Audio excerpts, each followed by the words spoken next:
The sharp crack of a rifle echoed through the valley, sending a flock of startled birds into the azure Colorado sky as Rebecca Daniels crouched behind a fallen log, blood trickling down her arm from a fresh wound. It was May 1875, and at 26 years old, Rebecca had just survived her second attempt on her life in as many months.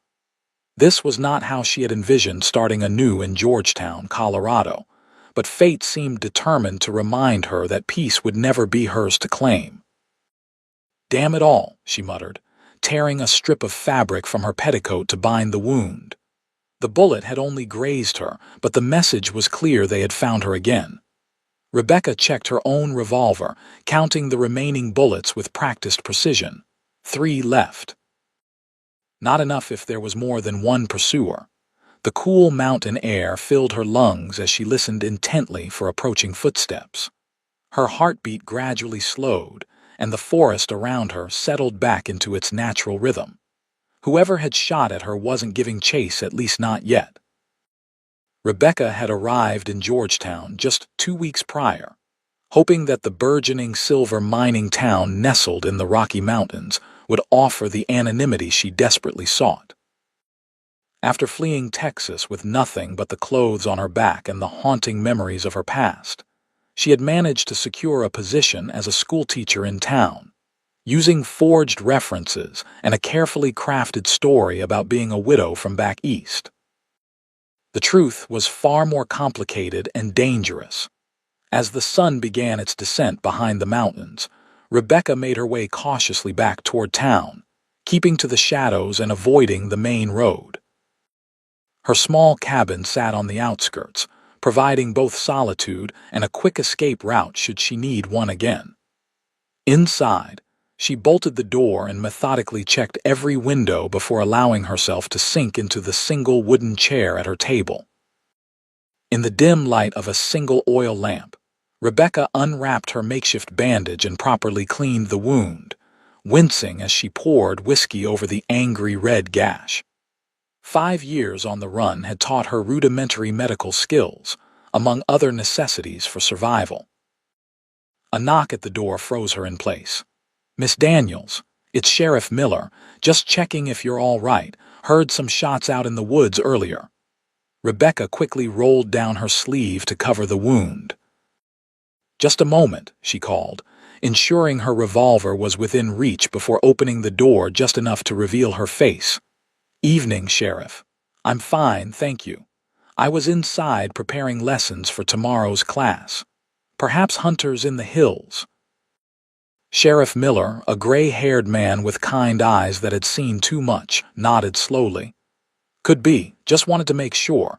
Town's protective of its new schoolteacher." He tipped his hat. "You'll let me know if you need anything, Miss Daniels, of course. Good night, Sheriff." As she closed the door, Rebecca leaned against it, closing her eyes briefly.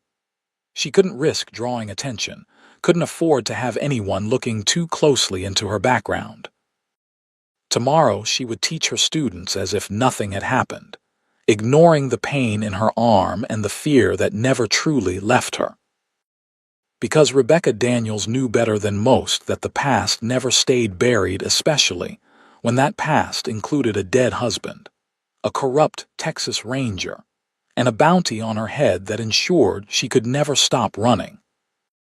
The following morning dawned bright and clear, the kind of pristine Colorado day that made the mountains seem even more majestic. Rebecca walked briskly toward the schoolhouse, nodding politely to townspeople along the way.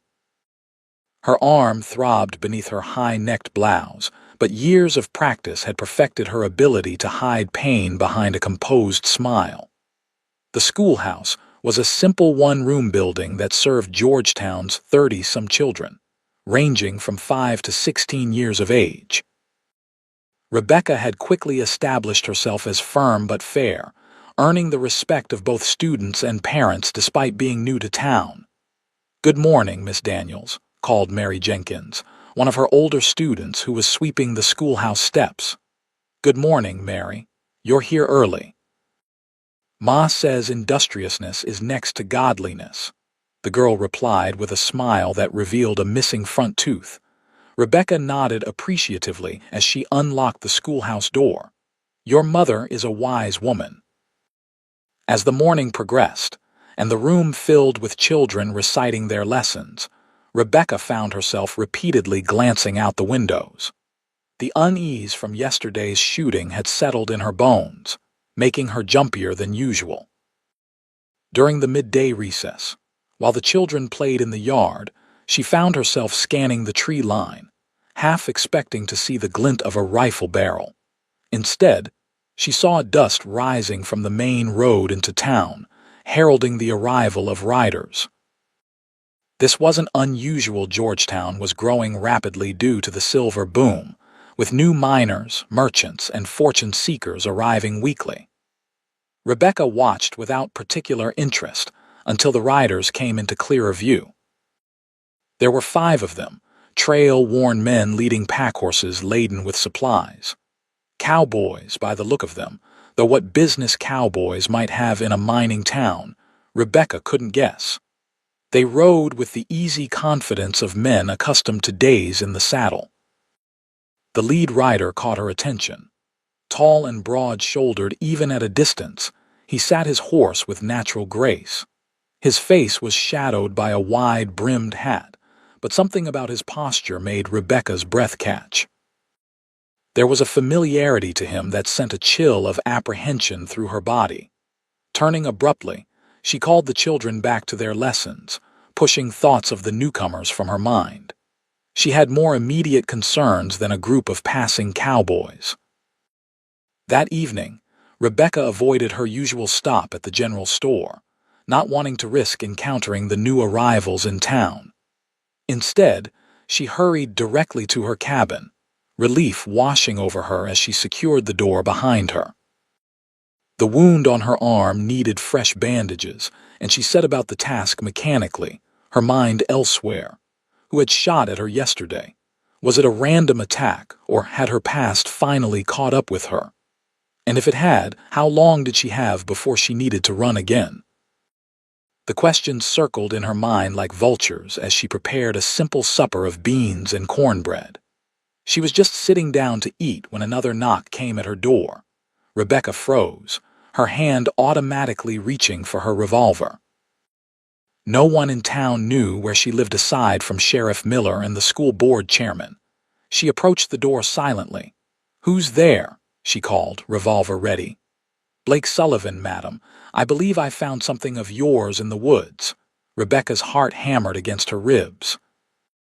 She didn't know any Blake Sullivan, and she certainly hadn't lost anything in the woods except perhaps some blood and her sense of security. "I don't know what you mean," she replied cautiously. "A strip of fabric, madam. Looks to be from a lady's petticoat. Found it by a fallen log about 2 miles east of town. There was blood on it." Rebecca's breath caught. He had found her makeshift bandage from yesterday, but why bring it to her? How did he even know it was hers? "I think you have me confused with someone else," she said, her voice steady despite her racing pulse. "I don't think so, Miss Daniels. I also found tracks, and signs of someone taking cover behind that log, right around where shots were fired yesterday afternoon." Rebecca's mind raced. This man was either remarkably observant or had been tracking her specifically. Neither possibility offered comfort. "If you found evidence of gunplay, you should take it to Sheriff Miller," she suggested. A low chuckle came through the door. "I already spoke with the sheriff. He suggested I might want to speak with you directly, seeing as how I've been hired to help with security around these parts after some recent troubles with claim jumpers. Name's Blake Sullivan. I'm no threat to you, Miss Daniels." Rebecca hesitated, then cracked the door open just enough to see the man standing on her porch. Her breath caught. It was the cowboy she'd seen riding into town earlier, the one whose posture had seemed familiar. Up close, she could see why. He was tall, perhaps 6 feet, with the weathered features of a man who lived his life outdoors. Dark hair curled at the nape of his neck, and his eyes, a startling blue, regarded her with a mixture of curiosity and concern. but it was the star pinned to his vest that made Rebecca's blood run cold. A deputy's badge. As I said, Mr. Sullivan, I can't help you. Good evening. She moved to close the door, but his boot prevented it from shutting completely. Madam, if someone's taking shots at you, I need to know about it. It's my job to keep folks in this town safe. Remove your foot from my door, Mr. Sullivan, or I will remove it for you, Rebecca said quietly, raising her revolver just enough for him to see it. To her surprise, the man smiled a genuine smile that crinkled the corners of his eyes. You've got spirit, I'll give you that. He withdrew his boot. But whoever's after you isn't likely to be as accommodating as I am. When you're ready to talk, I'll be at the sheriff's office. As he turned to leave, Rebecca called after him, curiosity getting the better of her caution. How did you know it was my petticoat? Blake Sullivan paused, looking back over his shoulder. I didn't for certain, but I noticed your sleeve is rolled down despite the warm day and you're favoring your right arm. Combined with the schoolchildren's chatter about their teacher looking pale today, it wasn't a difficult conclusion to draw. He tipped his hat. Good night, Miss Daniels. Do try to stay out of the line of fire. Rebecca closed the door firmly, her mind whirling. This Blake Sullivan was observant, dangerously so. If he could deduce so much from so little, how long before he unraveled the rest of her secrets? Sleep eluded Rebecca that night, her thoughts alternating between the mysterious shooter in the woods and the even more unsettling deputy who had appeared on her doorstep. By morning, she had made a decision. She would stay one more week. If nothing further happened, perhaps it had been a random attack after all. If not, well, she was well practiced at disappearing. The schoolhouse was unusually quiet when Rebecca arrived, the children subdued as they took their seats. It didn't take long to discover why. Miss Daniels, said 10-year-old Thomas Wilson, is it true there's a killer in the woods targeting womenfolk? Rebecca blinked in surprise. Where did you hear such a thing, Thomas? My pa was talking about it at breakfast. Said a lady got shot at in the woods, and the new deputy thinks it might be that Texas killer that's in all the newspapers. A cold weight settled in Rebecca's stomach. There are often exaggerated stories in newspapers, Thomas. I'm sure there's nothing to worry about right here in Georgetown. But as the day progressed, Rebecca noticed more whispers among the children, and when she stepped outside during lunch, she saw several mothers had come to escort their children home early. The town was on edge, and somehow her incident in the woods had become public knowledge. As she dismissed the remaining children at day's end, Rebecca spotted Deputy Sullivan leaning against a hitching post across the street, watching the schoolhouse.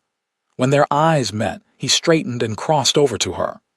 Miss Daniels, he greeted, removing his hat. Might I have a word? Rebecca glanced around, noting several townspeople watching with undisguised interest. It seems you've already had plenty of words, Deputy Sullivan. Half the town is talking about shootings in the woods.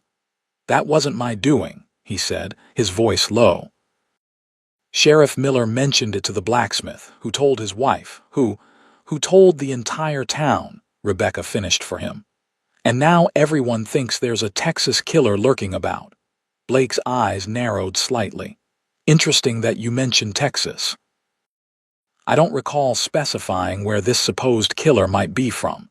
Rebecca realized her mistake immediately. The children mentioned Texas newspapers. I assumed that's where the story originated.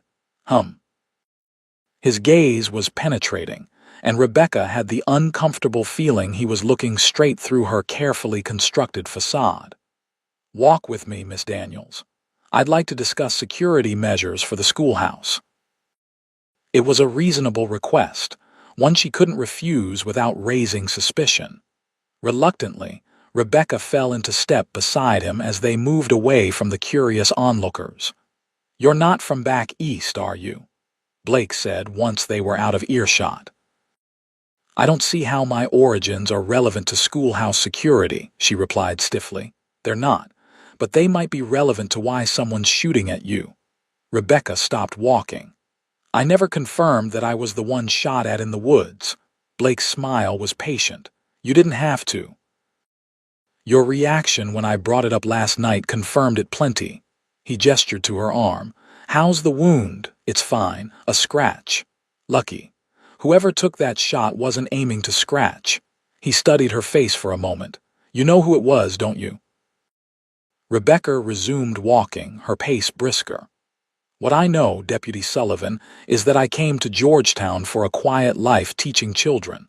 What I did not anticipate was becoming the subject of town gossip or interrogation. Not interrogation, concern. He matched her stride easily. Look, Miss Daniels, I don't know what you're running from, but I'm not running from anything, she interrupted sharply. Everyone's running from something, Blake replied, his voice suddenly softer, tinged with what sounded like personal understanding. The question is whether what's chasing you is likely to endanger others. The implication stung. I would never knowingly bring harm to this town or its children. I believe that, but intentions don't stop bullets. They had reached the edge of town, near the path that led to Rebecca's cabin. She stopped again, turning to face him fully. What exactly do you want from me, Deputy Sullivan? The truth would be a start, he said, but I'll settle for you letting me help you. I don't need help. Blake's eyebrows rose slightly. The bullet graze on your arm suggests otherwise. Rebecca sighed in frustration. Fine. If I tell you what happened, will you stop this? Whatever this is. If what you tell me is the truth, I'll do whatever I can to help resolve the situation. If it's not, he shrugged. I'll probably still help, but it'll be more complicated. Something in his direct gaze made Rebecca believe him. Perhaps it was foolish after years of trusting no one, but she found herself wanting to trust this straightforward cowboy turned deputy. Someone shot at me from the ridgeline while I was walking in the woods. I took cover, they fired once more, then apparently left. I didn't see who it was. It was the truth, if not the complete truth. Blake nodded slowly.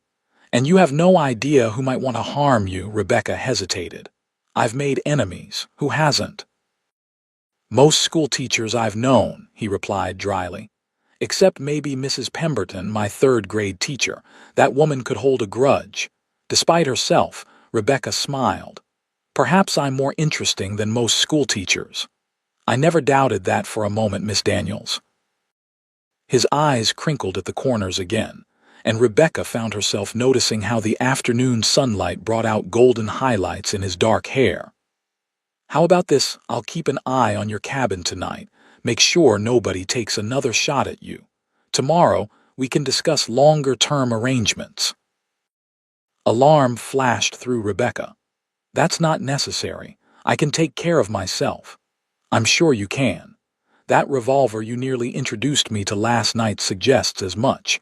But even the most self-sufficient folks occasionally benefit from having someone watch their backs.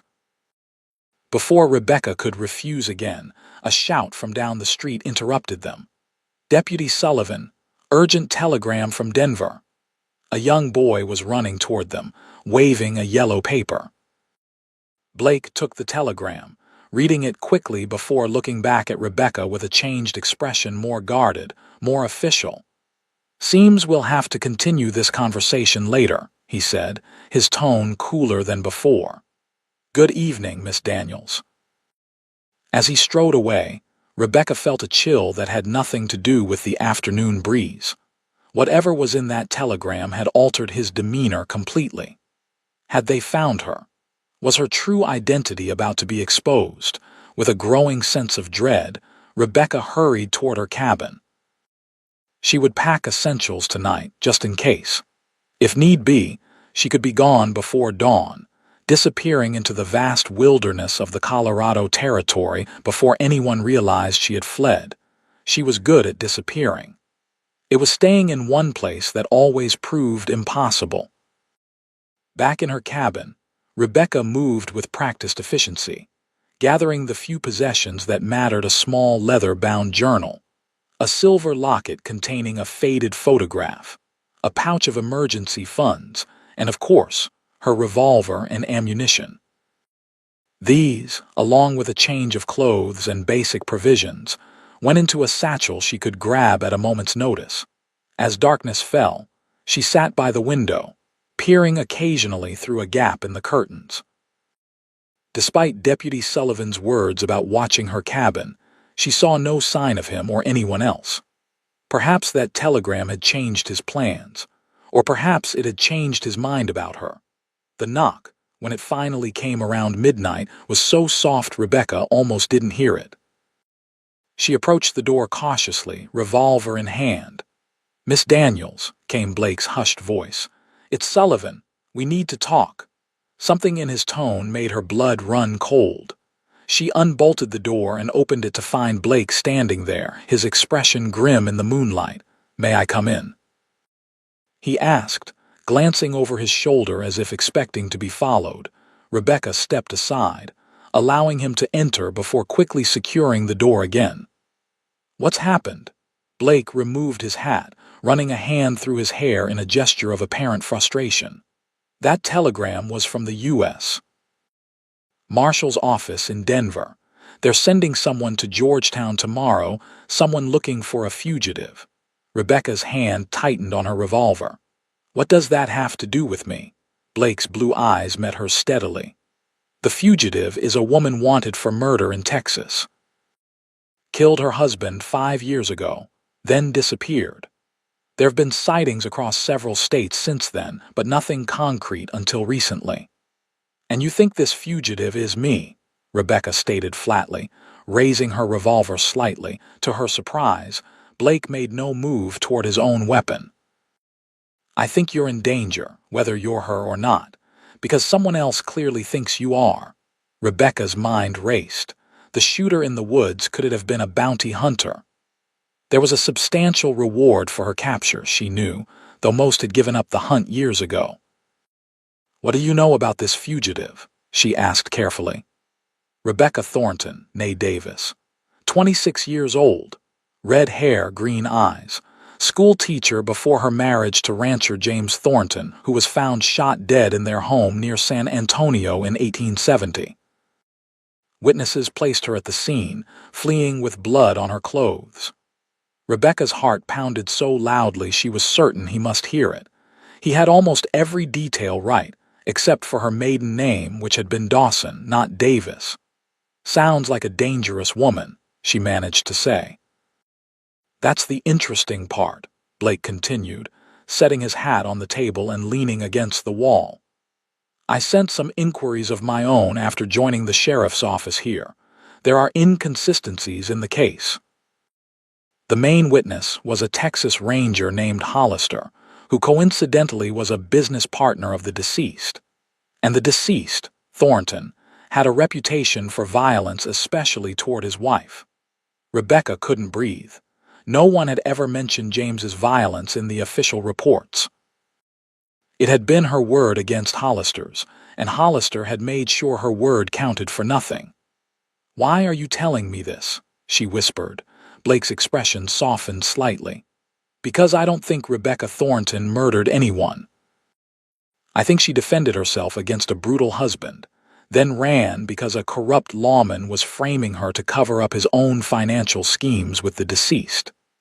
Tears pricked at Rebecca's eyes, the first she had allowed herself in years. To hear someone else say what she had known all along, it was almost too much to bear. "And if I were this Rebecca Thornton," she said carefully, "what would you do with that information?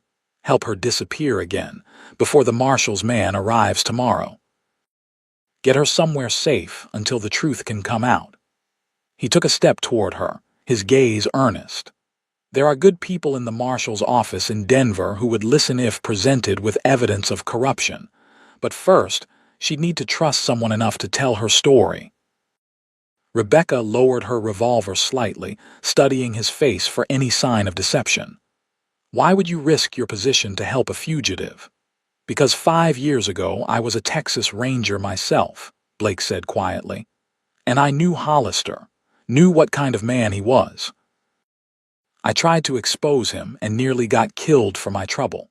left the Rangers with a bullet in my shoulder and a determination to find real justice elsewhere. The revelation stunned Rebecca.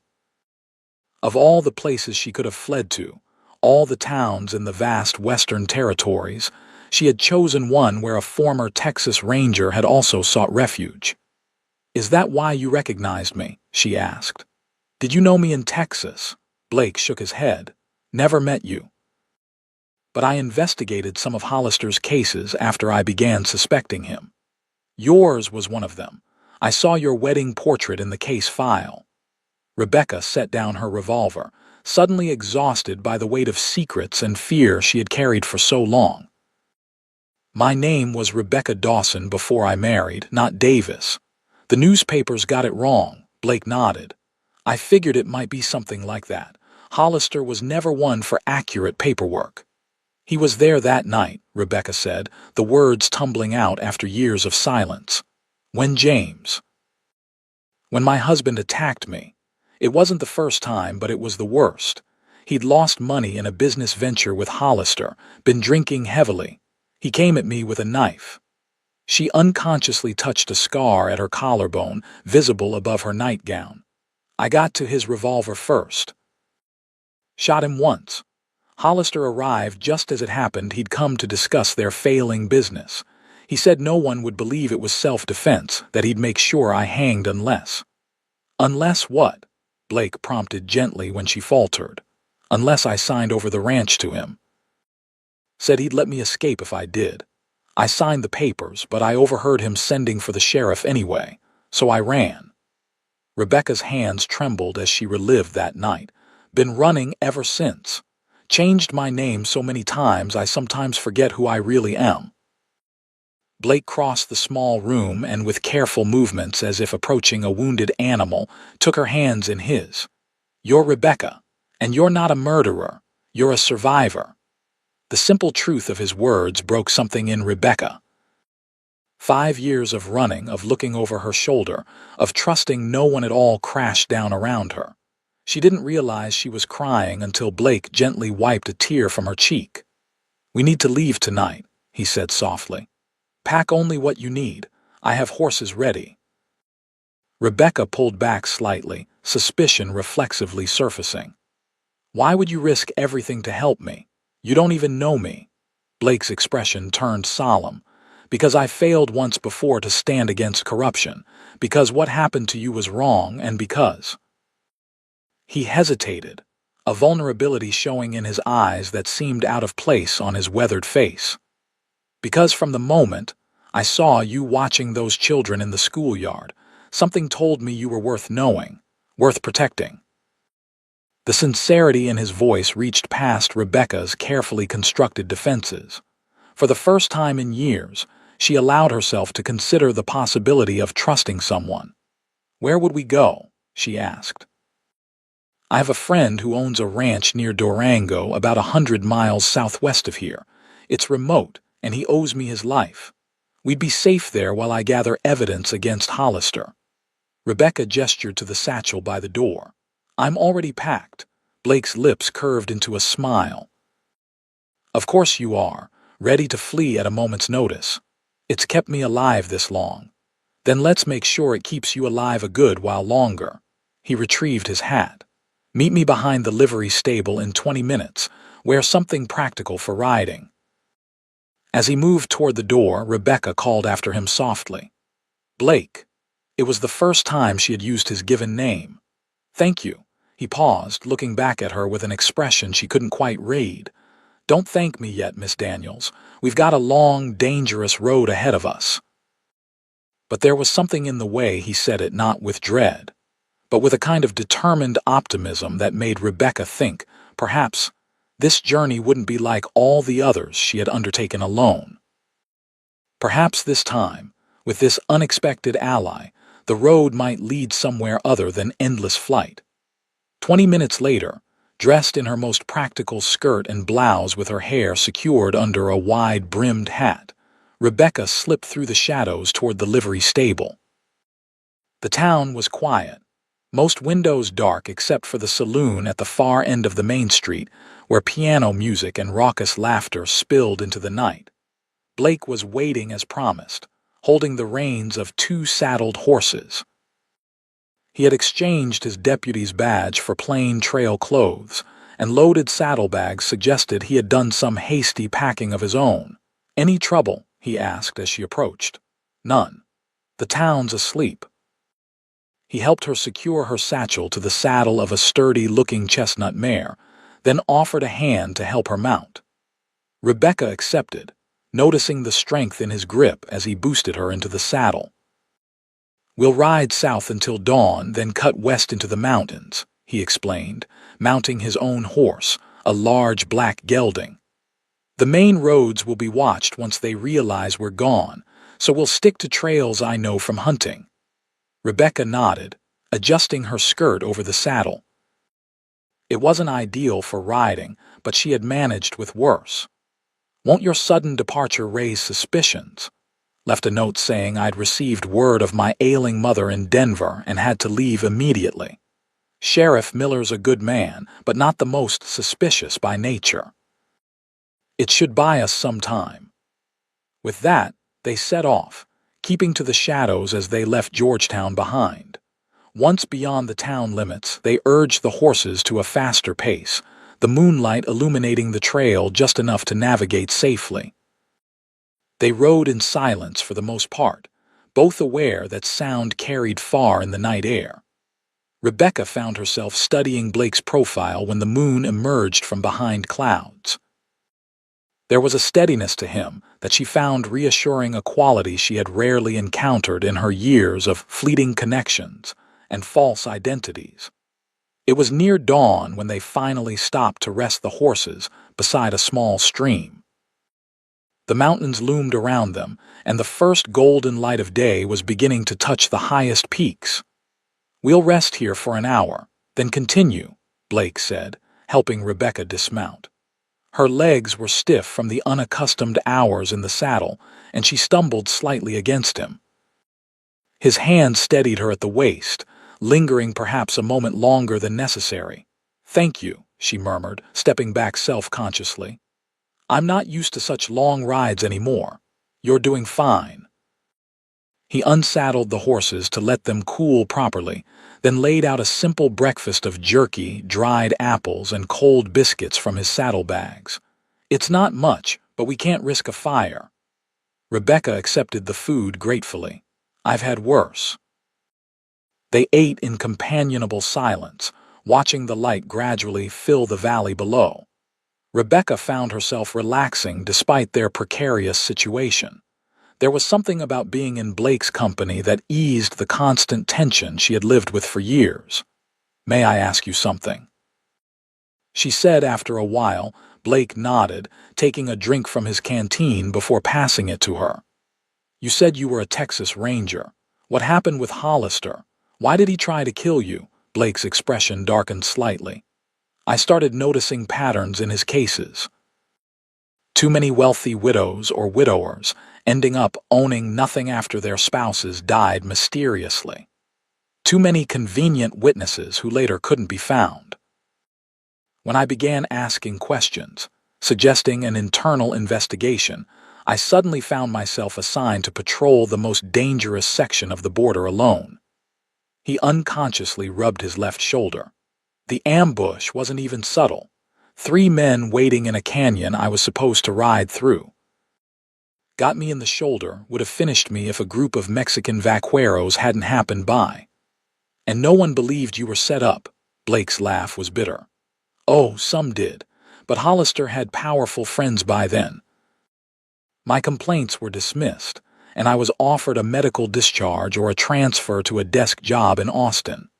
He shrugged. "I took the discharge and headed west. Figured I could still do some good with a badge, just somewhere Hollister's influence didn't reach." Rebecca studied his face, seeing the echo of old pain and anger there. "I'm sorry. Don't be. If it hadn't happened, I wouldn't be here now, wouldn't be able to help you." His eyes met hers, surprisingly warm despite the serious topic. "Sometimes the worst days of our lives lead us exactly where we need to be." The sentiment struck Rebecca deeply. All her years of running, of fear and loneliness, had they been leading her to this moment, to this unlikely ally who understood her plight because he had faced a similar injustice.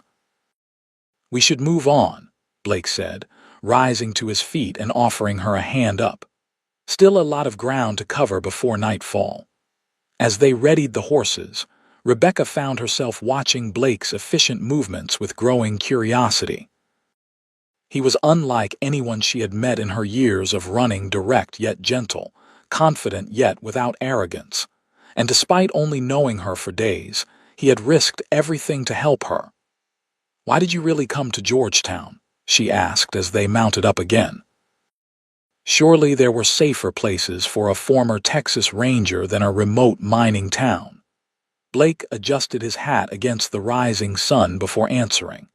"After what happened with Hollister, I didn't trust easily. Wanted somewhere small where I could know everyone, where corruption would be harder to hide." He glanced at her with a half-smile. "Also wanted somewhere beautiful. Those mountains had a way of making a man's troubles seem smaller. And now you're leaving all that behind. For me." Rebecca couldn't keep the note of disbelief from her voice. "Some things matter more than comfort or safety," Blake replied simply. "Justice matters. Truth matters." He urged his horse forward, adding over his shoulder, "Besides, Georgetown was starting to feel a bit routine. Nothing like a desperate flight across the Rockies to liven things up." Despite everything, Rebecca found herself smiling as she followed him deeper into the mountains. The journey was arduous, taking them through rugged terrain far from established trails. Blake proved to be an expert guide, navigating the wilderness with confidence born of experience. By nightfall of the second day, Rebecca's muscles ached fiercely, but she refused to complain, determined not to slow their progress. They made camp in a sheltered ravine, and Blake finally deemed it safe enough to risk a small fire. The warmth was welcome against the mountain chill, and Rebecca held her hands out gratefully toward the flames. "Tomorrow we'll reach Miller's Pass," Blake said, returning from tending the horses. "Once we're through it, we'll be in territory where Hollister has no influence. Less chance of bounty hunters, too." "You think the shooter in the woods was a bounty hunter?" Blake nodded, settling beside her. "Most likely. The reward for your capture is substantial, $5,000, last I heard." Rebecca winced. "James's father never did believe I was innocent. He probably put up most of that money himself." "Rich men rarely accept that their sons could be monsters behind closed doors," Blake agreed. He hesitated, then asked gently, "How bad was it?" "With James?" Rebecca stared into the fire, memories she had tried to bury surfacing unwillingly. "It wasn't always bad. When we married, he was charming, attentive. The changes came gradually, a harsh word here, a bruising grip there. By the time I realized the man I married was disappearing, it was too late." She pulled her knees to her chest. "The first time he hit me was after a dinner party where he thought I'd smiled too much at his business partner. The last time, the night I shot him. He'd lost heavily in a cattle venture with Hollister, said it was my fault for bringing bad luck into his life." Blake's jaw tightened, his hands clenching into fists before deliberately relaxing. "No one deserves that kind of treatment. No one." "That's what my mother always said," Rebecca replied softly. "She died when I was 16, but I remember her telling me never to let a man make me feel less than I was. I tried to honor that, but when you're told day after day that you're worthless, that you're damaged goods no man would want if they knew the truth about you, eventually you start to believe it." "Your mother was right," Blake said firmly. "And James was wrong, about all of it." Rebecca looked at him across the flickering firelight, struck by the conviction in his voice. "How can you be so certain? You barely know me." "I know enough." His gaze was steady, unwavering. "I know you've survived things that would break most people. I know you've maintained your dignity and compassion despite years of being hunted. And I know that, when you thought I was threatening you, you didn't cower, you stood your ground. ready to defend yourself. His words warmed something in Rebecca that had been cold for a very long time. You see a lot. Part of the job. Rangers are trained to observe. His smile softened his features in the firelight. Get some rest. I'll take first watch. Rebecca wanted to insist she could take a turn at watch as well, but exhaustion was rapidly overwhelming her. She nodded, arranging her bedroll near the fire and wrapping herself in the wool blanket Blake had provided. Blake, she said as she settled down, thank you. Not just for helping me escape, but for seeing me, the real me. In the flickering light, she thought she saw a flash of something deeper than mere kindness in his eyes. Sleep well, Rebecca, he said quietly. You're safe tonight. And for the first time in 5 years, Rebecca believed it might actually be true. Morning brought a light drizzle that soon turned to a steady rain as they made their way toward Miller's Pass. The mountain trail became slick with mud, forcing them to proceed more cautiously than Blake had planned. Weather's not doing us any favors, he remarked as they paused to rest the horses beneath a stand of pines offering minimal shelter. If this keeps up, the pass might be dangerous. Rebecca pushed wet strands of hair from her face, shivering despite her damp woolen cloak. Is there another way through?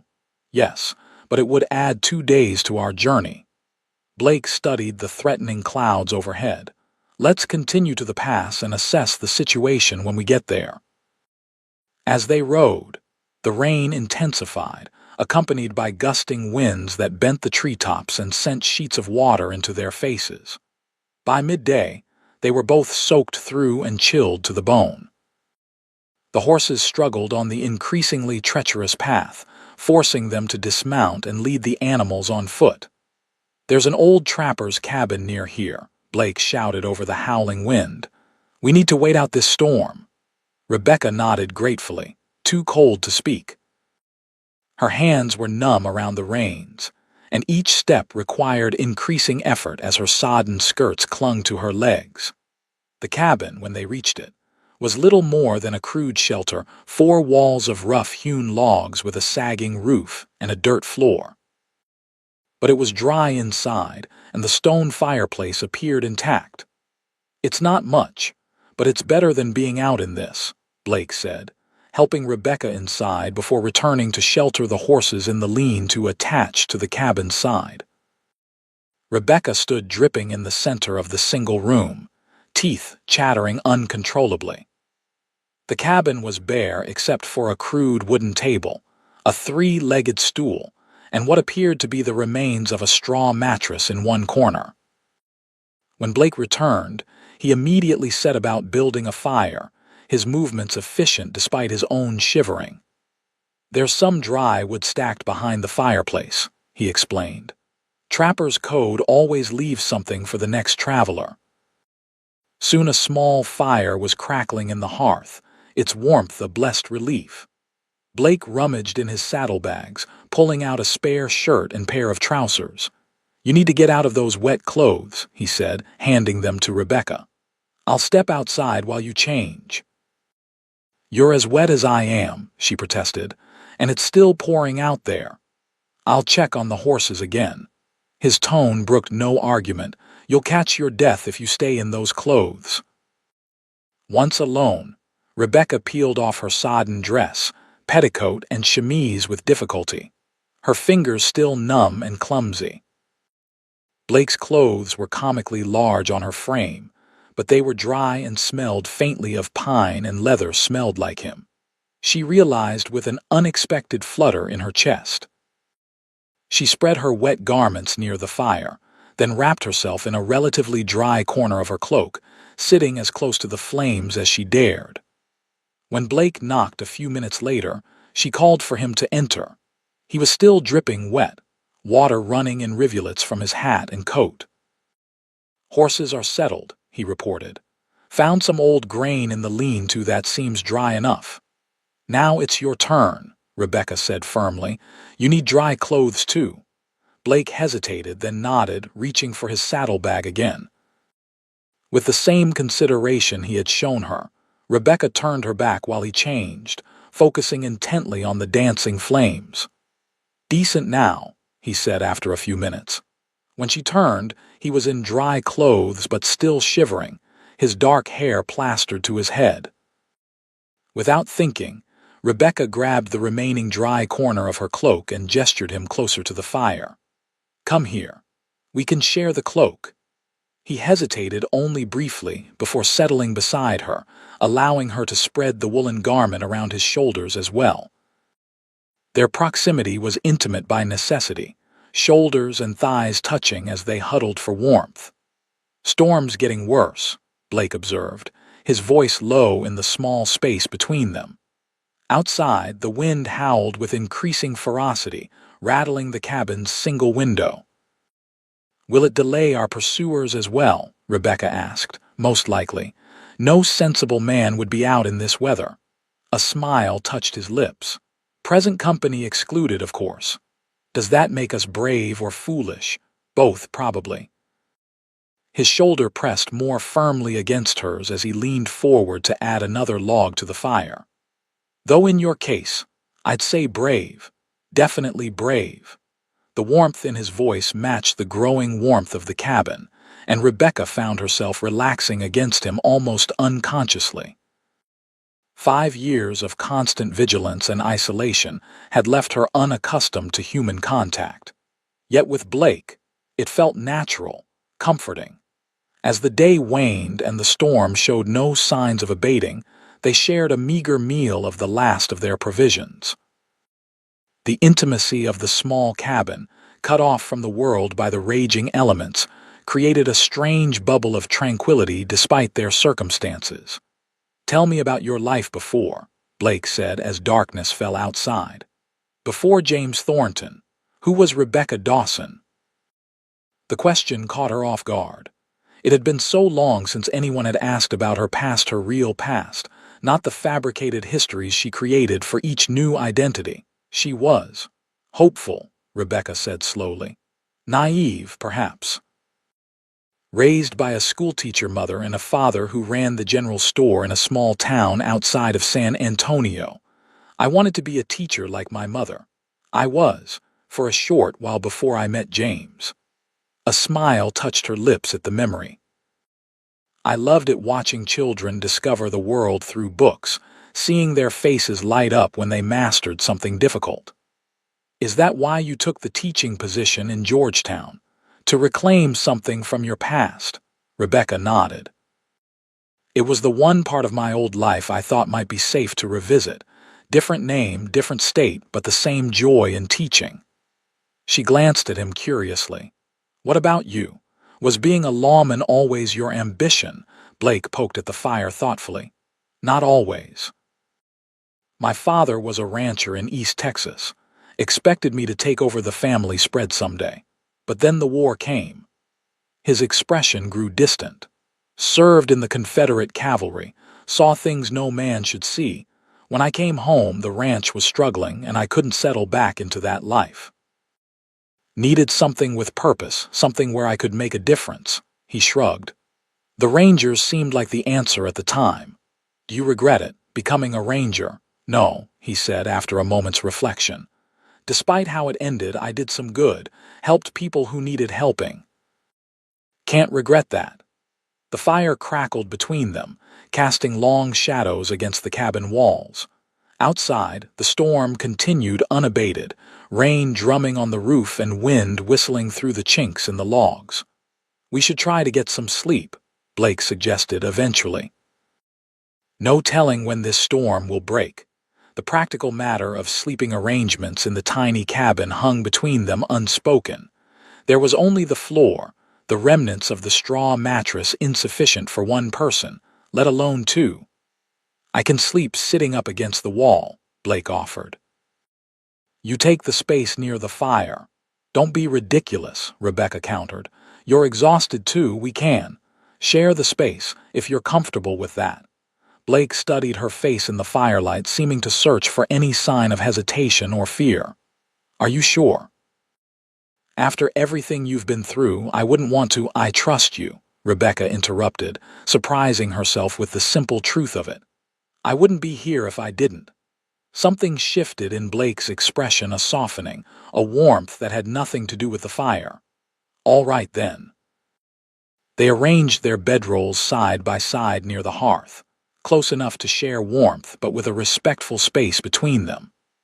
As they settled down, Rebecca found herself acutely aware of Blake's presence, the sound of his breathing, the slight creak of the floorboards when he moved.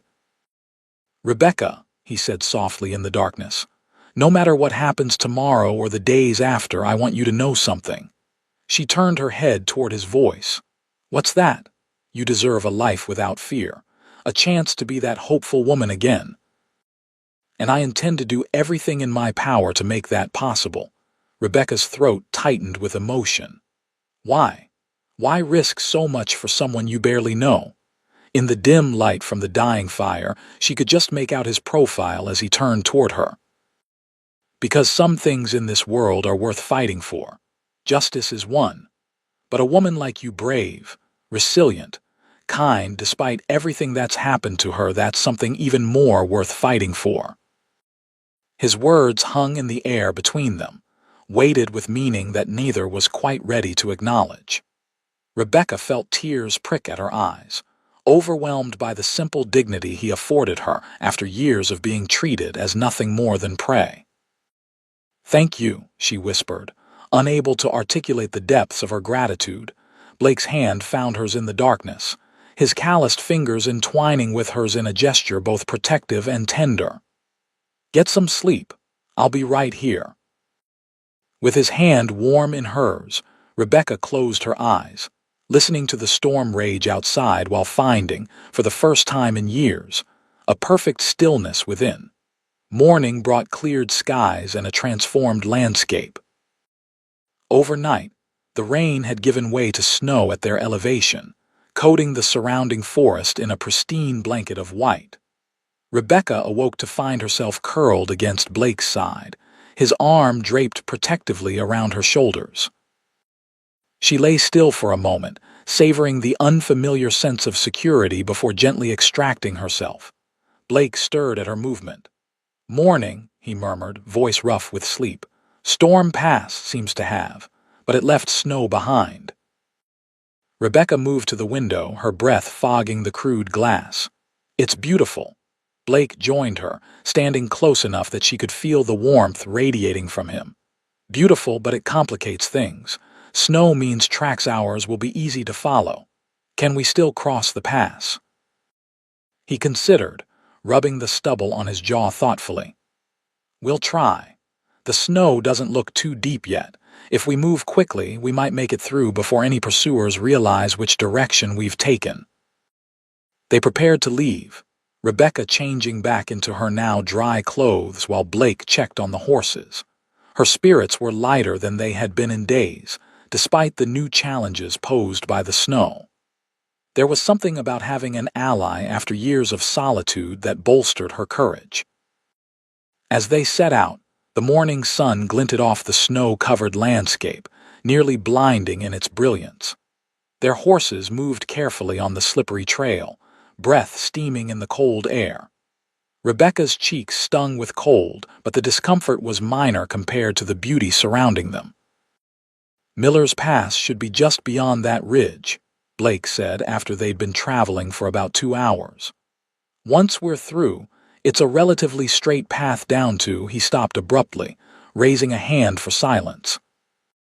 Rebecca tensed immediately, years of running having honed her instincts for danger. "What is it?" she whispered. "Horses. More than one, coming up from the south." Blake's expression was grim as he guided his mount to the shelter of some pines. Rebecca followed suit, heart pounding. They waited in tense silence.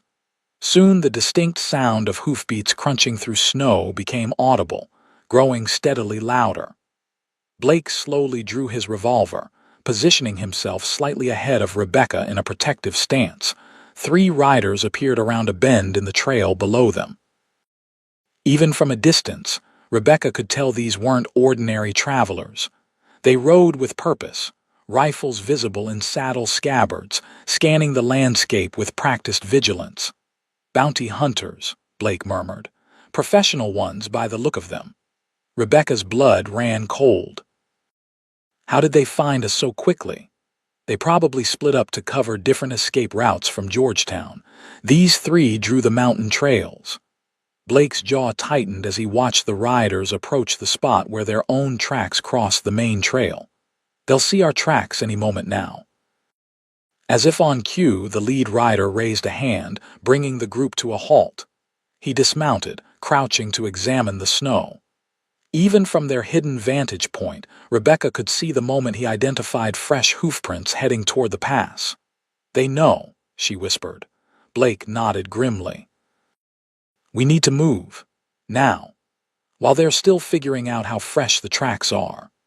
They backed their horses carefully through the trees, moving parallel to the trail but remaining under cover until they were out of earshot of the bounty hunters. Then they urged their mounts forward, abandoning stealth for speed. "We'll make for the pass," Blake said as they rode. "It narrows significantly at the top, a good defensive position if it comes to that." Rebecca didn't miss the implication. If it comes to that. A confrontation was becoming increasingly likely, and she knew all too well what would happen if the bounty hunters caught up to them. Dead or alive, the reward for her capture would be the same. They pushed the horses hard, but the snow-covered terrain slowed their progress. Behind them, they occasionally caught glimpses of their pursuers, who had abandoned subtlety in favor of speed as well. Miller's Pass loomed ahead, a narrow gap between two towering cliffs. As they approached, Blake suddenly veered off the main trail, guiding his horse up a steeper, less obvious path.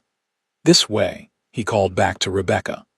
"It's rougher but leads to a higher entrance to the pass. We can get above them." The trail was treacherous, barely more than a game path winding up the steep slope. Rebecca leaned forward in the saddle, murmuring encouragement to her struggling mare. The snow was deeper here, undisturbed by previous travelers, making each step uncertain. They reached a narrow ledge that skirted the side of the cliff, offering a view of the main trail below. The bounty hunters had reached the base of the pass and were proceeding cautiously, clearly aware they were closing in on their quarry. "Here," Blake said, guiding his horse into a recessed area where the cliff face created a natural shelter. "We'll leave the horses and proceed on foot. There's a path along the top of the pass that they won't expect." Rebecca dismounted, legs stiff from cold and exertion. "What's your plan?" Blake secured the horses, ensuring they were hidden from view before retrieving extra ammunition from his saddlebags. "Get you across the pass and down the other side while creating enough of a distraction that they won't follow immediately." A distraction. Rebecca's eyes widened as understanding dawned. "You're going to engage them. Just long enough for you to get clear." He checked his revolver methodically. "The path along the top is narrow but passable.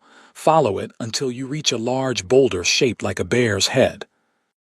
From there, you'll see a trail leading down the western side." Rebecca shook her head firmly. "I'm not leaving you to face 3 armed men alone." Blake looked up from his preparations, surprise evident in his expression. "Rebecca, this isn't open for debate. You need to know." She stood her ground, meeting his gaze steadily. 5 years I've been running alone, making every decision based solely on survival. I'm done with that. I'm not abandoning you to save myself." "This isn't abandonment, it's strategy," Blake argued, though she could see a flicker of something like admiration in his eyes. "If both of us are captured or killed, everything we've done has been for nothing. And if you die covering my escape, how am I supposed to live with that?" Rebecca countered. "Besides, I'm a decent shot. 2 guns are better than 1. They stared at each other in tense silence, the distant sounds of the approaching bounty hunters lending urgency to their standoff. Finally, Blake's expression softened. "You're the most stubborn woman I've ever met," he said, a reluctant smile tugging at his lips. "Survival requires stubbornness," she replied simply. Blake nodded, accepting her decision. "All right then. New plan. We find a defensible position and try to reason with them first. If that fails, he left the implication hanging.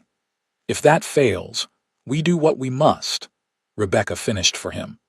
Together they made their way along the narrow path that skirted the top of the pass, moving carefully on the snow-covered rock.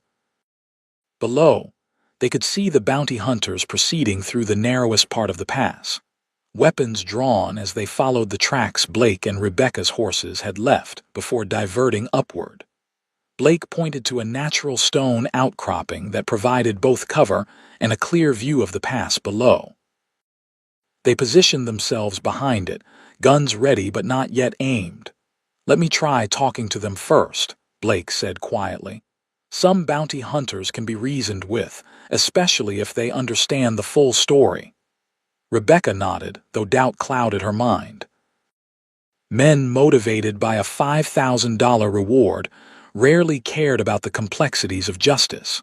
When the hunters were directly below their position, Blake stood, keeping partial cover behind the rock. "That's far enough, gentlemen," he called down, his voice echoing off the cliff walls. The three men immediately scattered for cover, weapons raised. "Who's that up there?" called the leader, a broad-shouldered man with a scar across his cheek. "Deputy Blake Sullivan, formerly of the Texas Rangers. I'm going to ask you to lower your weapons and hear me out." There was a moment of confused silence below. Then the scarred man laughed harshly. "Sullivan, well, ain't this interesting? Word is you've gone rogue, deputy, aiding and abetting a fugitive." "I'm aiding an innocent woman wrongfully accused," Blake replied evenly. Rebecca Thornton acted in self-defense against an abusive husband. The witness against her, Ranger Hollister, was corrupt and stood to gain financially from her conviction. "Don't much care about the details," the bounty hunter called back. $5,000 says she comes with us, dead or alive. Your choice which?" Rebecca's heart sank. As she had feared, justice meant nothing compared to the reward. She exchanged a glance with Blake, who gave a slight nod, confirming what they both now knew: negotiation had failed. "I can't let you take her," Blake said, his voice hardening. "Turn around and ride away, and we all live to see another day." The only response was a rifle shot that splintered the rock near Blake's head. He ducked down immediately, sharing a grim look with Rebecca. "So much for reasoning with them," she said, checking her revolver one last time. What followed was a tense exchange of gunfire, with Blake and Rebecca using their elevated position to good advantage. The bounty hunters were pinned down in the pass, with limited cover available. One of the hunters took a bullet to the leg from Blake's precise aim, his cries of pain echoing off the cliff walls. But their advantage wouldn't last forever. The bounty hunters began coordinating their movements, one providing covering fire while the others attempted to work their way up the slope toward Blake and Rebecca's position. "We need to move," Blake said urgently as bullets struck increasingly close to their hiding spot. "They're flanking us." They retreated along the narrow path, searching for another defensible position. The gunfire continued sporadically, the hunters unable to get clear shots but unwilling to abandon their pursuit. As they rounded a bend in the path, Rebecca suddenly stumbled, a cry of pain escaping her as she fell to one knee. Blake was at her side instantly, supporting her weight. "I'm hit," she gasped, clutching her side where a growing red stain spread across her coat. "Must have caught a ricochet." Blake's face paled as he helped her behind a large boulder, shielded from the hunter's view. He quickly examined the wound, his hands gentle but urgent. "It's not too deep," he said, relief evident in his voice. "Bullet grazed your side, but it's bleeding heavily. We need to bind it." Rebecca nodded, fighting against the waves of pain. "Do it quickly. They'll be on us soon." Blake tore a strip from his shirt, binding the wound as best he could while keeping watch for their pursuers. "Can you still move?" he asked, helping her to her feet. Rebecca nodded grimly, teeth clenched against the pain. "I've endured worse." The look Blake gave her then was complex admiration mixed with something deeper, more personal. "Just a little farther," he promised. "There's a place ahead where the path splits. One fork leads to a dead end. If we can lure them that way." They moved as quickly as Rebecca's injury would allow, the sounds of pursuit growing closer behind them. The path split as Blake had described, and they took the right fork, which curved back toward the western side of the pass. "Wait," Rebecca said suddenly, an idea forming.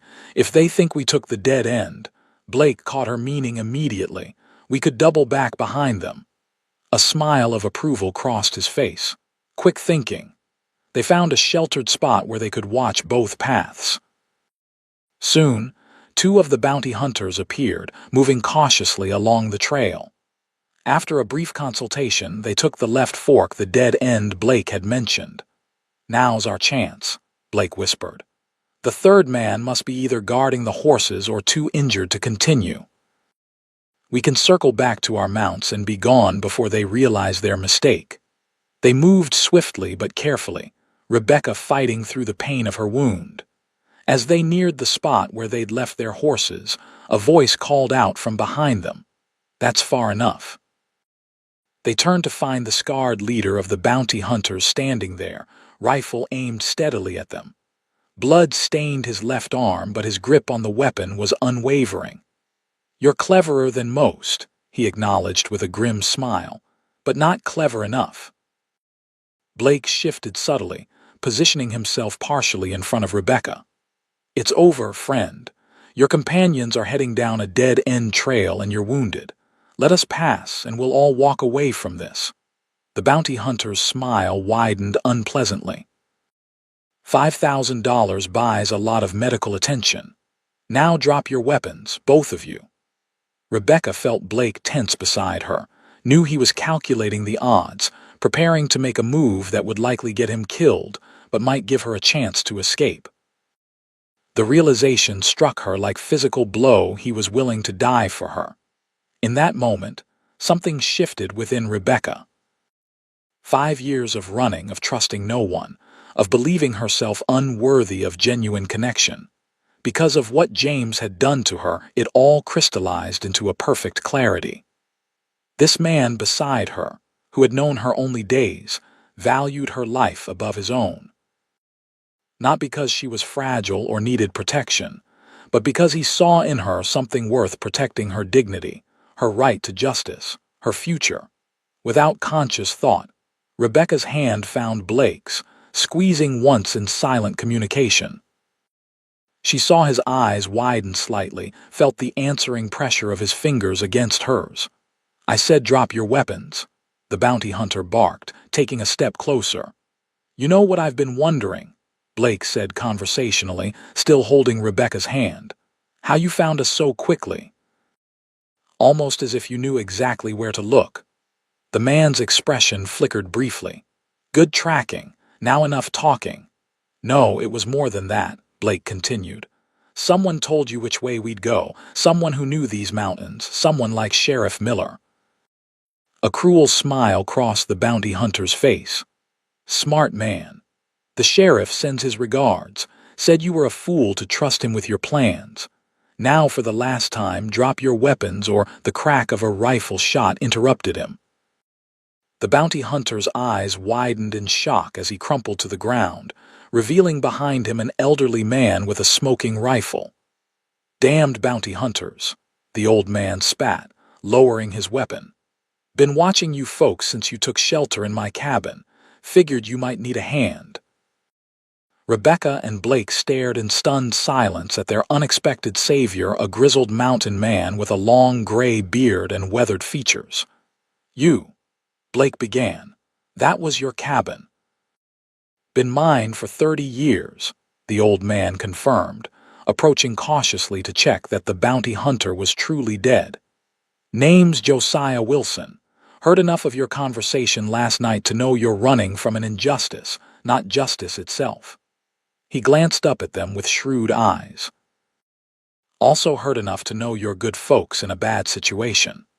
Relief washed over Rebecca in a dizzying wave. the pain of her wound suddenly more acute as the immediate danger passed. She swayed slightly, and Blake's arm immediately went around her waist, supporting her. "She's wounded," he told Josiah urgently. "Bullet graze, but she's losing blood." The old man nodded. "My cabin's closer than wherever you were heading, and safer now that those other two are on a wild goose chase." He gestured to the dead bounty hunter. "We'll have to do something about him, though. Can't leave bodies lying around, even in these mountains." As Josiah and Blake discussed what to do with the body, Rebecca found herself leaning more heavily against Blake, the events of the past days catching up to her in a rush of exhaustion and pain. His arm tightened around her, and he looked down with concern evident in his blue eyes. "Stay with me," he murmured. "Just a little longer and we'll get you somewhere safe to rest." Rebecca managed a weak smile. "I'm not going anywhere," she assured him, realizing as she said it that she meant it in more ways than one. For the first time in 5 years, running no longer seemed like the only option. Back at Josiah's cabin, the old man proved to be surprisingly skilled at tending wounds. "Spent some time as an army surgeon during the Mexican War," he explained as he carefully cleaned and stitched Rebecca's injury. "Not much call for it up here, but some skills you never forget." Rebecca sat stoically through the procedure, grateful for the whiskey Josiah had provided to dull the pain. Blake remained by her side, his presence a steady comfort. "You two are welcome to stay until the lady's well enough to travel," Josiah offered as he finished bandaging Rebecca's side. "Those other bounty hunters will figure out they've been fooled eventually, but they won't know where to look, and nobody bothers old Josiah up here." "We're grateful," Blake said, genuine warmth in his voice. "But we can't impose on your hospitality for long. Our presence puts you at risk."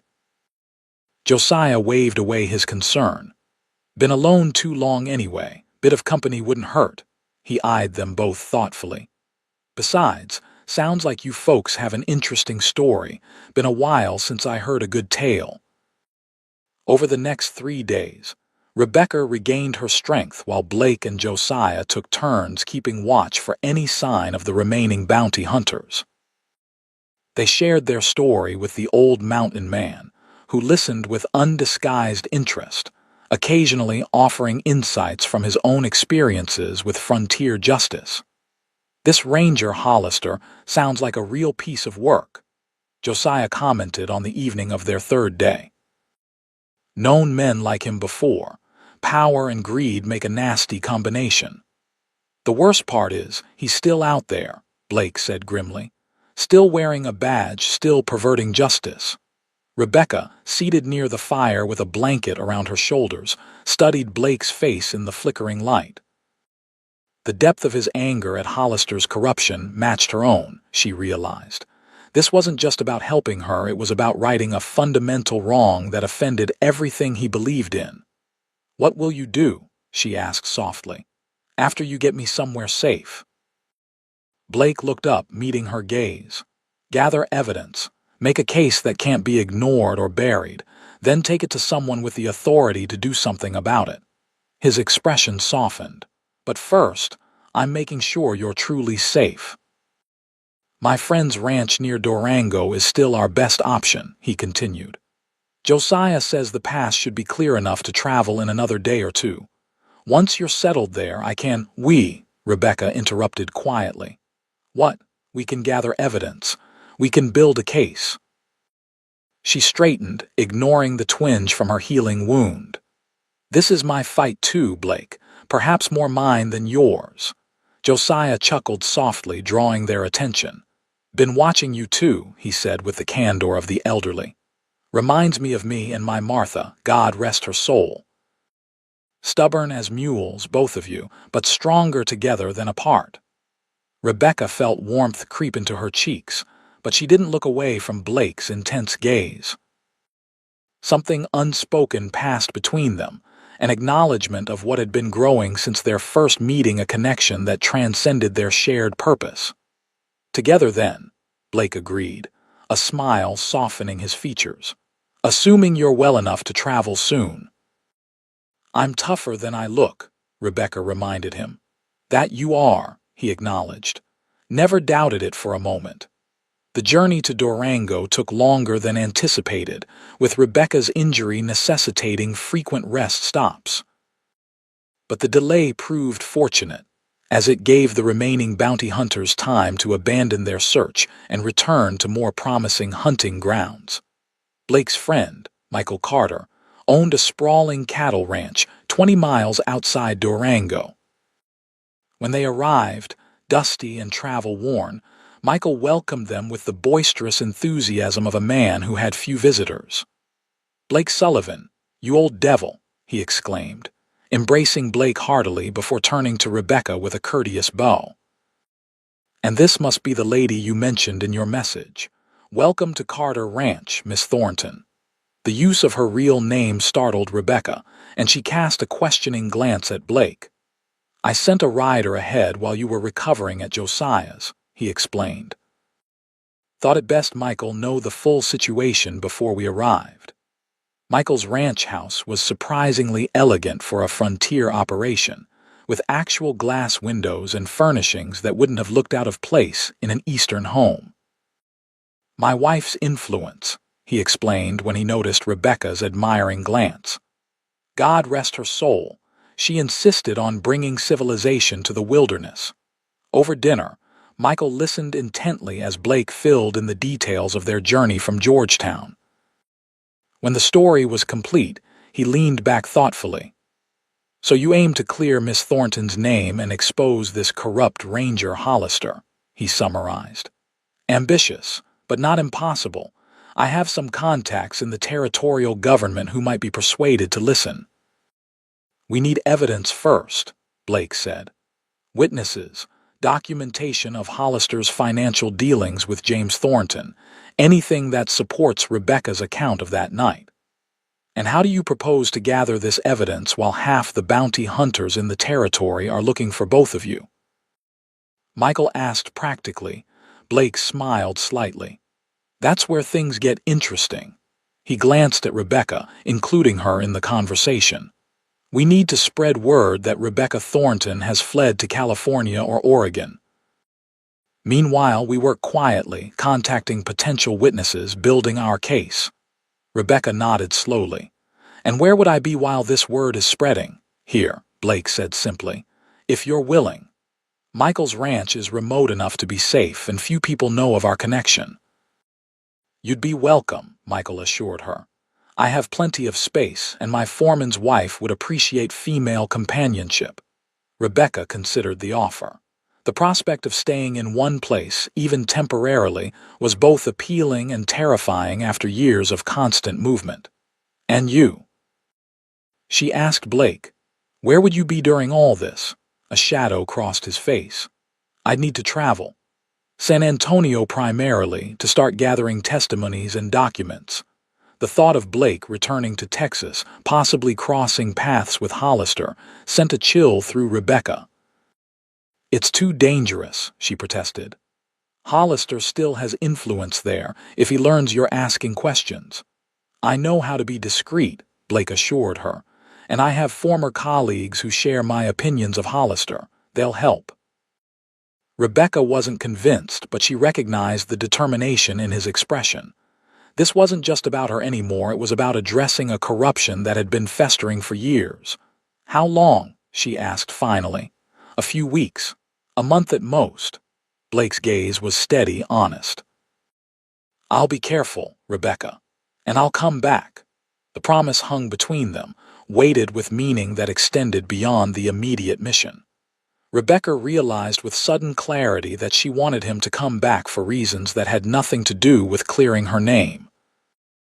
That night, unable to sleep in the comfortable guest room Michael had provided, Rebecca stepped onto the porch, breathing in the cool night air. The stars stretched endlessly above, more brilliant here than she had ever seen them. Soft footsteps alerted her to Blake's presence before he spoke. "Couldn't sleep either," she shook her head, not turning from her contemplation of the stars. "Too much to think about." He moved to stand beside her, his arm just brushing against hers. The casual contact sent a warmth through Rebecca that had nothing to do with the mild spring night. "Are you sure about this plan?" she asked softly. "There must be another way to gather evidence without you risking yourself in Texas." "It's the fastest way," Blake replied. "And time matters. The longer Hollister remains in power, the more people suffer from his corruption." Rebecca turned to look at him then, studying his profile in the moonlight. "You're a good man, Blake Sullivan, better than most." He glanced down at her, a hint of a smile playing at his lips. "I don't know about that, just trying to do what's right." "That's exactly what makes you good." She hesitated, then continued more softly. "I worry about what might happen to you in Texas." Blake's expression softened. "I've survived worse odds." "That's not particularly reassuring," he chuckled, the sound warm in the quiet night. "Would it help if I promised to write, let you know I'm safe?" "It might," she admitted. They stood in comfortable silence for a moment, shoulders touching, gazing out at the starlit landscape. Rebecca was acutely aware of his presence beside her, solid, reassuring, yet stirring emotions she had thought long buried. "Rebecca," Blake said finally, his voice low, "there's something I need to say before I leave." She turned to face him fully, heart quickening at the intensity in his eyes. "These past weeks," he continued, "traveling together, facing dangers together. It's shown me something I wasn't expecting to find." He took a deep breath. "I care for you, more than as someone I'm trying to help, more than I should, perhaps, given our circumstances."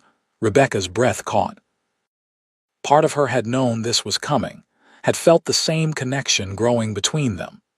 Yet another part, the damaged, frightened part that James had created, whispered that she was unworthy, incapable of being truly loved. "Blake, she began, uncertain how to continue. "You don't need to say anything," he assured her quickly. "I understand if you don't feel the same or if it's too soon after everything you've been through. I just wanted you to know before I left." "It's not that," Rebecca said, finding her voice. "It's just, James told me so often that I was damaged, unlovable. Sometimes I still believe it." Blake's expression darkened briefly at the mention of her late husband, then softened again with understanding. James was wrong about everything. He reached out slowly, giving her time to pull away if she wished, and gently tucked a strand of hair behind her ear. "You're the strongest, most resilient person I've ever met, and any man would be fortunate to earn your affection." Rebecca leaned slightly into his touch, her eyes never leaving his. "You already have," she admitted quietly. "My affection, perhaps more than that."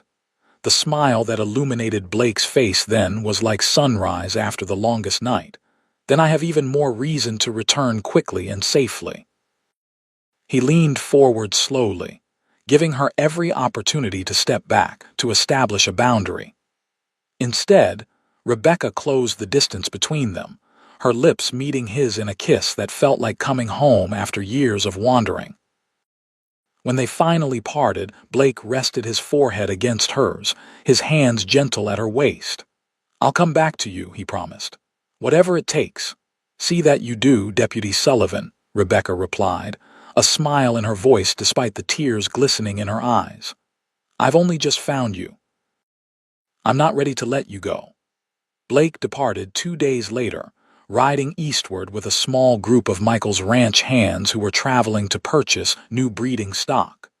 The separation was harder than Rebecca had anticipated, a physical ache that surprised her with its intensity. To distract herself, she threw herself into life at the ranch, helping Michael's foreman's wife, Ellen, with household tasks and even assisting the ranch's part-time schoolteacher with lessons for the workers' children.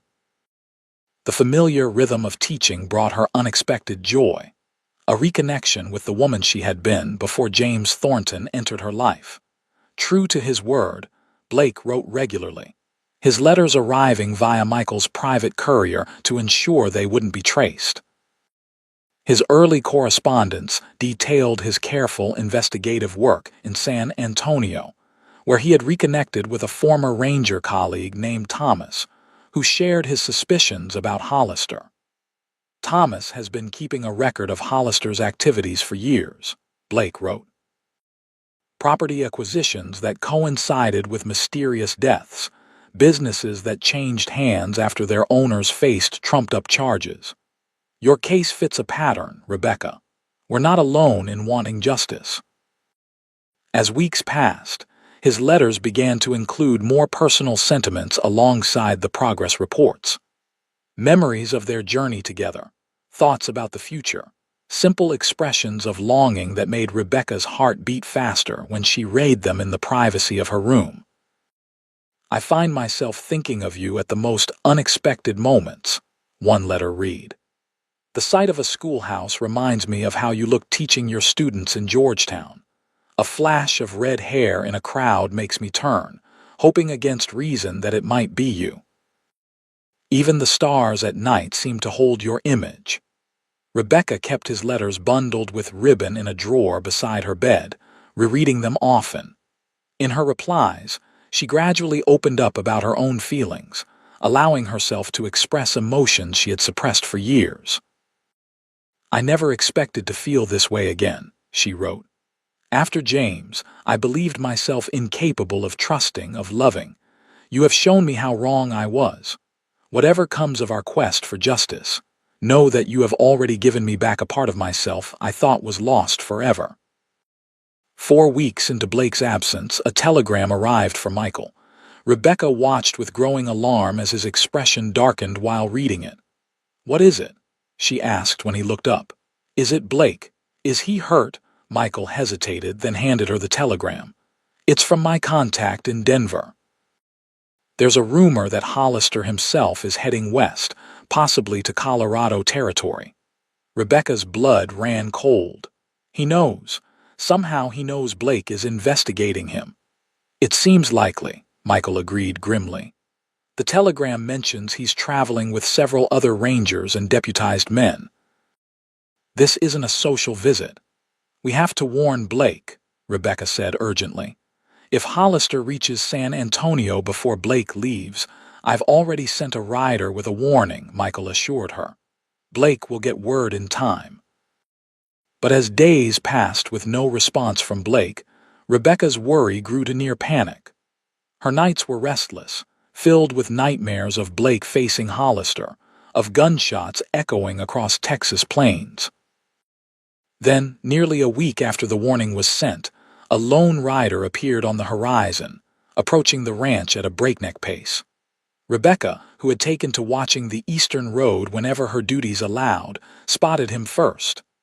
"Michael," she called, heart pounding with hope and fear. "Someone's coming." They gathered on the porch, Michael with rifle in hand as a precaution. As the rider drew closer, Rebecca's breath caught in her throat. Even at a distance, she recognized the set of his shoulders, the way he sat his horse. "It's Blake," she whispered, already moving toward the hitching post as the rider approached. Blake dismounted in a fluid motion, his face breaking into a smile when he saw Rebecca rushing toward him. Without hesitation, he swept her into his arms, holding her tightly as if reassuring himself she was real. "You're safe," she breathed against his chest, inhaling his familiar scent of leather and pine. "I was so worried." "I got Michael's warning just in time," Blake said, drawing back slightly to look at her. There was a new scar along his jawline that hadn't been there when he left, and his eyes held a weariness that spoke of hard travel. "Had to take some back trails to avoid Hollister's men. Sorry it took so long to get back." Michael joined them, clapping Blake on the shoulder in welcome. "You made it, that's what matters. Come inside, you look like you could use a meal and a drink, not necessarily in that order." Over whiskey and Ellen's hearty stew, Blake recounted his journey. He had gathered significant evidence against Hollister financial records, showing his stake in James Thornton's business ventures. Testimonies from witnesses who had seen James's abuse of Rebecca. Even a deathbed confession from a former deputy who admitted to helping falsify evidence in several of Hollister's cases. It's enough to bring to the territorial governor, Blake concluded, especially with Thomas's additional documentation. But with Hollister heading this way, we need to move quickly. Why would he come himself? Rebecca wondered. Why not just send more bounty hunters? Because this isn't just about you anymore, Blake explained. My question stirred up too many old cases, too many ghosts. He knows his entire operation is at risk of exposure. Michael leaned forward, expression grim. How much time do we have? Not much. I've been tracking Hollister's movements through telegraph operators along the route. He was in Santa Fe 3 days ago, which means he could reach Durango within a week. Rebecca's mind raced. Then we need to get to the governor before Hollister gets to us. Where is he? Denver, Blake nodded. 4 days hard ride from here. But it's not that simple, Rebecca. You're still a wanted fugitive. Walking into the governor's mansion isn't an option. So we send the evidence with someone else, Michael suggested. I could go. Hollister would recognize your connection to me, Blake countered. He's thorough. No, it has to be someone above suspicion, someone with enough authority that the governor will take the meeting. A heavy silence fell over the table as they contemplated their limited options. Finally, Rebecca spoke, a plan forming in her mind. Judge Wilson, she said. The circuit judge. Ellen mentioned he's staying in Durango this week for the quarterly court sessions. Blake's eyes lit up with understanding. Perfect. Wilson has a reputation for integrity, if we can convince him to review the evidence and take it to the governor himself. I know his clerk, Michael added, could arrange a private meeting away from prying eyes. As the men discussed logistics, Rebecca felt a strange calm settling over her. After 5 years of running, of living in fear, they were finally taking the fight to Hollister. Whatever happened next, she would face it standing her ground, not fleeing into the night. Later, when Michael had retired and they were alone in the parlor, Blake drew Rebecca into his arms again. I missed you, he said softly against her hair. More than I can say. Rebecca leaned into his embrace, savoring the solid warmth of him. I was afraid you wouldn't come back, she admitted. That Hollister would find you before you could escape. I made you a promise, Blake reminded her, tilting her face up to his. And I intend to keep all my promises to you, Rebecca Thornton. The kiss they shared then was deeper, more urgent than the one they'd exchanged before his departure. Rebecca felt herself responding with a passion she had thought long extinguished, her body awakening to sensations almost forgotten. When they finally parted, breathless, Blake rested his forehead against hers. When this is over, he said, when your name is cleared and you're truly free, I want to ask you something. But not yet. Not until you can answer without the shadow of the past hanging over us. Rebecca knew what he meant, could see it in his eyes, a future together, a life shared. The possibility both thrilled and terrified her. And if the answer is yes, she whispered. What then? Blake's smile was tender, his eyes reflecting the same hope and fear she felt. Then we build something new, together. The meeting with Judge Wilson was arranged for the following evening in the private dining room of Durango's finest hotel. Michael's connection with the clerk proved invaluable, securing them an hour of the judge's time without raising suspicions. Rebecca remained at the ranch while Blake and Michael rode into town with the precious documentation. Though she had argued to accompany them, Blake had been firm. If anything goes wrong, if Hollister has men watching the town, you need to be somewhere safe, he had insisted. Besides, the judge doesn't need to meet you yet. The evidence should speak for itself first. So she waited, alternating between pacing the porch and helping Ellen prepare dinner, her mind constantly returning to Blake and Michael in town. Would the judge believe them? Would he agree to take their case to the governor? Or would he dismiss them, perhaps even alert the authorities to Blake's connection with a fugitive? The sound of approaching horses at dusk sent her rushing to the porch, heart in her throat. Blake and Michael rode in at a leisurely pace, their relaxed postures immediately easing her worst fears. "Well," she demanded as soon as they dismounted. The men exchanged glances, and then Blake broke into a broad smile. He believed us, completely. Wilson already had suspicions about Hollister from other cases that had crossed his bench. Our evidence confirmed what he'd suspected for years. "He's leaving for Denver tomorrow," Michael added, "taking everything directly to the governor. And he's bringing a federal marshal with him for good measure." Relief flooded through Rebecca, making her knees weak. Blake was at her side instantly, supporting her with an arm around her waist. "It's really happening," she said, looking up at him with wonder. "After all this time." "It's not over yet," Blake cautioned. "But yes, it's happening. Wilson believes the governor will issue an order for Hollister's arrest by week's end." "And me?" Rebecca asked quietly. "What about the charges against me?" "Wilson is recommending a full pardon based on the evidence of self-defense and Hollister's corruption. He seemed confident it would be granted. The possibility of freedom, true freedom, not just temporary escape, was almost too much to comprehend." Rebecca had lived so long with the weight of her past that she scarcely knew how to imagine life without it. That night, unable to sleep despite her exhaustion, Rebecca found herself once again on the porch, gazing at the stars. The future stretched before her, suddenly vast with possibility where before there had been only the narrow path of survival. Blake joined her, as he had that night before his departure. Without words, he draped a blanket around her shoulders, his hand lingering warmly on her back. "What will you do?" Rebecca asked after a comfortable silence. "When this is over, will you return to being a deputy?" Blake considered the question. "I don't think so. I've worn a badge long enough to know its limitations. Justice is more than law enforcement." "Then what?" He smiled slightly. "I've been thinking about ranching, actually. Michael's been trying to convince me to buy the property adjoining his for years. Says it's good grazing land going to waste." The image of Blake as a rancher came easily to Rebecca's mind, his natural affinity with horses, his practical knowledge of the land. "I think you'd be good at it," she said honestly. "Perhaps." His gaze shifted from the horizon to her face. "But a ranch needs more than just a rancher to truly thrive. It needs a home at its heart."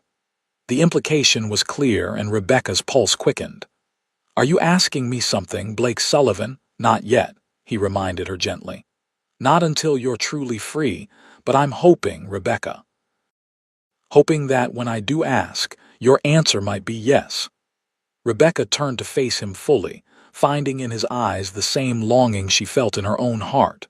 "When you do ask," she said softly, "I think you'll find I've already answered."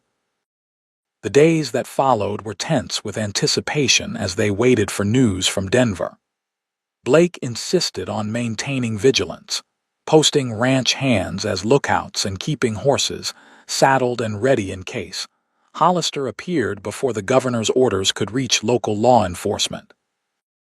A week after Judge Wilson's departure for Denver, Michael's courier returned with a sealed letter. They gathered in the parlor as Michael broke the seal and scanned the contents, his expression giving nothing away until he looked up with a broad smile. "It's done," he announced. "The governor has issued an arrest warrant for Hollister and 6 of his associates on charges of corruption, obstruction of justice, and conspiracy. Federal marshals were dispatched yesterday to intercept him before he reaches Durango." Rebecca felt tears spring to her eyes as Michael continued. "And there's more. Based on Judge Wilson's recommendation and the evidence presented, the governor has issued a full pardon for Rebecca Thornton, citing clear evidence of self-defense and subsequent miscarriage of justice." Blake, seated beside Rebecca on the sofa, took her trembling hand in his. "You're free," he said softly. "Truly free." The words seemed to hang in the air, almost too momentous to absorb. After 5 years of running, of looking over her shoulder, of assuming new identities and leaving before connections could form, it was over. She could be Rebecca again. could build a life, put down roots, look toward a future instead of constantly fleeing the past. The full impact hit her in waves, and Rebecca found herself laughing and crying simultaneously, overwhelmed by emotions too complex to name. Blake's arms encircled her, holding her steady as she processed the reality of her freedom. "There's one thing the letter doesn't mention," Michael said, his tone becoming more serious. "Hollister. The marshals were sent to intercept him, but there's no confirmation they succeeded. Until we know he's in custody, we need to remain cautious." Blake nodded grimly. "Agreed. I'll double the watch tonight just in case, but the precaution proved unnecessary." The following day brought news that Hollister and 4 of his men had been apprehended without incident near the Colorado-New Mexico border. The former Texas Ranger had surrendered when confronted with federal marshals and the governor's warrant, apparently recognizing that his network of influence could not extend to this new jurisdiction. "It's really over," Rebecca said that evening as she and Blake walked along the creek that bordered Michael's property.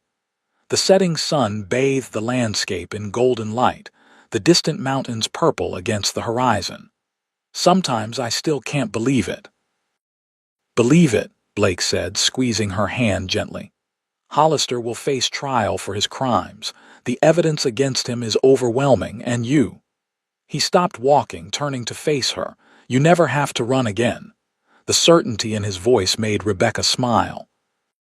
"It will take some getting used to, this idea of staying in one place, of building something lasting."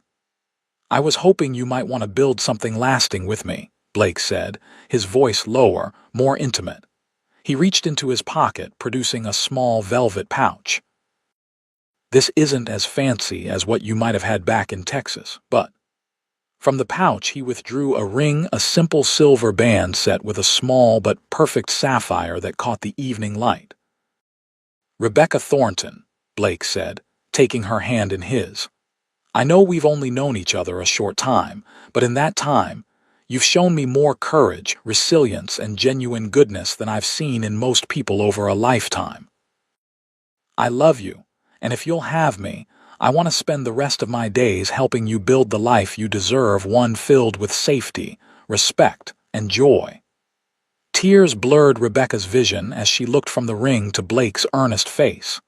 "Are you certain?" she whispered. "After everything I've been through, everything I've done." "More certain than I've ever been of anything," Blake said firmly. "You are not damaged, Rebecca. You're not defined by what was done to you or what you had to do to survive. You're defined by your strength, your kindness, your capacity for joy even after so much pain." His words reached deep into Rebecca's heart, addressing the doubts that had lingered even after her name was cleared. James had spent years convincing her she was broken beyond repair, unworthy of love or happiness. Yet here stood this remarkable man, seeing in her not damage but resilience, not brokenness but strength. "Yes," she said simply, her voice clear despite her tears. "Yes, I will marry you, Blake Sullivan." As he slipped the ring onto her finger, then drew her into an embrace that felt like coming home, Rebecca realized that the greatest freedom granted to her wasn't in the governor's pardon or Hollister's arrest. It was in this moment, in the choice to love and be loved, to trust and be trusted, to build a future unburdened by the ghosts of the past. Blake Sullivan had not only helped clear her name, he had helped her reclaim herself. 3 months later, Rebecca Thornton became Rebecca Sullivan in a small ceremony on the front porch of what was now their ranch, the property adjoining Michael's that Blake had indeed purchased. Judge Wilson himself performed the ceremony, having become a stalwart ally and friend during Hollister's trial, which had concluded with a 20-year sentence in a federal prison. "I've never seen 2 people more suited for each other," Judge Wilson declared during the simple ceremony. "Both tested by fire, both emerging stronger for their trials. May your union be blessed with the peace and happiness you've both earned through your courage and perseverance." As they exchanged vows, Blake's hand was steady holding hers, his blue eyes never leaving her face. "I promise to stand beside you through whatever comes," he said, his voice carrying clearly to all assembled. "To respect your strength while offering my own. To remind you every day that you are worthy of love, of happiness, of all good things this life has to offer." Rebecca, radiant in a simple ivory gown, felt tears of joy threatening as she spoke her own vows. "I promise to trust you with my heart, knowing you will guard it carefully. To build with you a home where truth and kindness are valued above all. To face each day with the courage you've helped me rediscover in myself." As Judge Wilson pronounced them husband and wife, as Blake's lips met hers in a kiss that sealed their promises, Rebecca knew with absolute certainty that the damaged, frightened woman who had fled Texas 5 years earlier was truly gone. In her place stood a woman who had learned that wounds could heal, that trust could be rebuilt, that love could indeed overcome the deepest scars. In the years that followed, the Sullivan Ranch prospered under their joint care. Blake's natural affinity for the land and animals complemented Rebecca's organizational skills and determination. They built not just a successful business, but a true home, a place of warmth and welcome known throughout the region for its hospitality. Rebecca found herself drawn back to teaching, establishing a small school on the ranch for the children of their workers and neighboring families.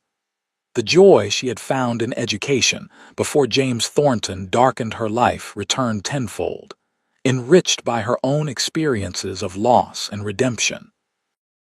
And when, 2 years after their wedding, their son James Michael Sullivan was born, followed 18 months later by their daughter Elizabeth, Rebecca discovered new depths to her capacity for love and healing.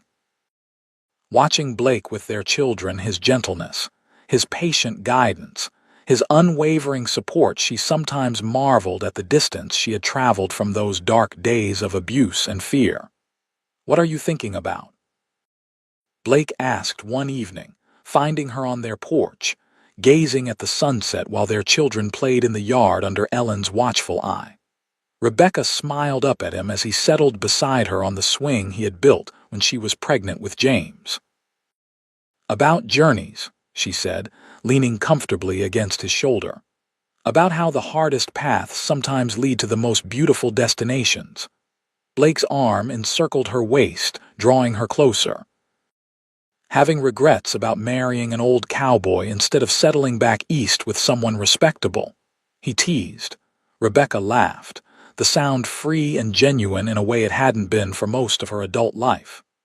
"Not a single one," she assured him, turning to meet his gaze. "Every step that brought me here, even the painful ones, was worth it for this life with you." As the sun dipped below the distant mountains, painting the sky in brilliant hues of orange and purple, Rebecca Sullivan reflected on the words James Thornton had once used to wound her most deeply.